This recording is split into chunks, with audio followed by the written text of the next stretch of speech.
Hello मेरे प्यारे विद्यार्थियों, नमस्कार। आज हम कक्षा 10 का सूरदास के पद का तीसरा पद का अध्ययन करेंगे। तो आइए शुरू करते हैं। हमारे हरिहारिल की लकड़ी, मणिक्रम बचन नंद नंदन और यह दृढ़ करी पकड़ी।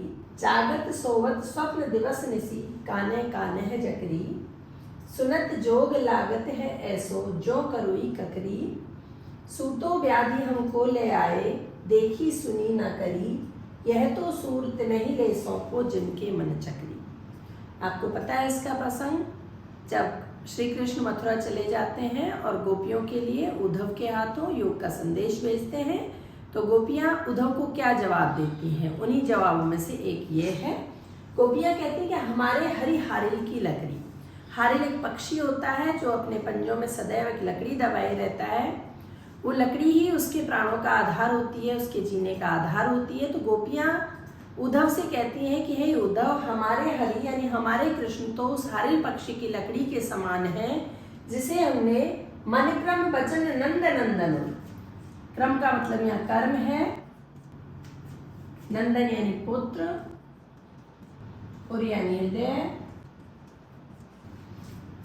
जिसे हमने अपने मन से, कर्म से और वचन से नंद के पुत्र अर्थात श्री कृष्ण को उर्मे यानी अपने हृदय में यह दृढ़ कर पकड़ी, दृढ़ता पूर्वक पकड़ा हुआ है। जिस प्रकार से हारिल पक्षी अपने पंजों में उस लकड़ी को दृढ़ता पूर्वक पकड़ता है, उसी तरह से श्री कृष्ण को हमने अपने मन से, कर्म से और वचन से अपने हृदय में मजबूती से पकड़ा हुआ है। जागत सोवत स्वप्न दिवस निसी, स्वप्न यानी सपने में, दिवस यानी दिन और निसी यानी रात, जकरी यानी रट लगाना, रटना। गोपियां उद्धव से कहती हैं कि हे उद्धव, हम तो जगते हुए, सोते हुए, सपने में, दिन में और रात में सिर्फ काने काने को ही रटते रहते हैं, यानी कृष्ण कृष्ण का ही जाप करती रहती हैं। सुनत जोग लागत है ऐसो, जो करुई ककरी, करु यानी कड़वी। गोपियां उद्धव से कहती हैं कि हे उद्धव, तुम्हारा ये योग संदेश तो सुनने में ही ऐसा लग रहा है जैसे कि कड़वी ककड़ी हो।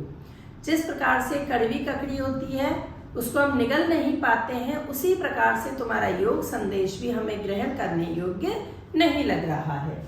सूतो व्याधि हमको ले आए, देखी सुनी ना करी। सूतो यानी तुम तो, सु यानी तुम तो हमारे लिए ऐसी व्याधि, व्याधि होती है बीमारी।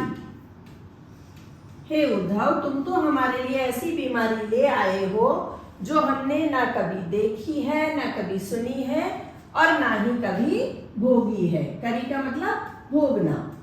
जिस बीमारी को हमने ना कभी देखा है, ना सुना है और ना ही भोगा है, इस प्रकार की बीमारी तुम हमारे लिए ले आए हो। गोपियां बीमारी किसे कहती हैं? योग संदेश को कहती हैं। यह तो सूरत नहीं ले सौंपो, जिनके मन चकरी। सूरदास जी गोपियों के माध्यम से कहलवाते हैं, यानी गोपियां उद्धव से कहती हैं कि हे उद्धव, यह बीमारी, ये जो योग संदेश तुम लाए हो, यह तो उनको ले जाकर सौंपो, उनको ले जाकर दो जिनके मन चकरी, यानी जिनके मन चक्री रहते हैं, अर्थात स्थिर नहीं रहते हैं। अस्थिर मन वालों को ध्यान की और योग की आवश्यकता होती है। यानी गोपियां कहती हैं कि हमारा मन तो कृष्ण पर स्थिर है, हमारा मन भटकता नहीं है। यानी इस पद में गोपियों का श्री कृष्ण के प्रति एक निष्ठ प्रेम झलकता है। तो ये था पद 3। मैं उम्मीद करती हूँ आपको समझ में आएगा। वीडियो अच्छी लगे तो लाइक कीजिएगा, शेयर कीजिएगा और कमेंट कीजिएगा। धन्यवाद। फिर मिलते हैं नए वीडियो के साथ। नमस्कार।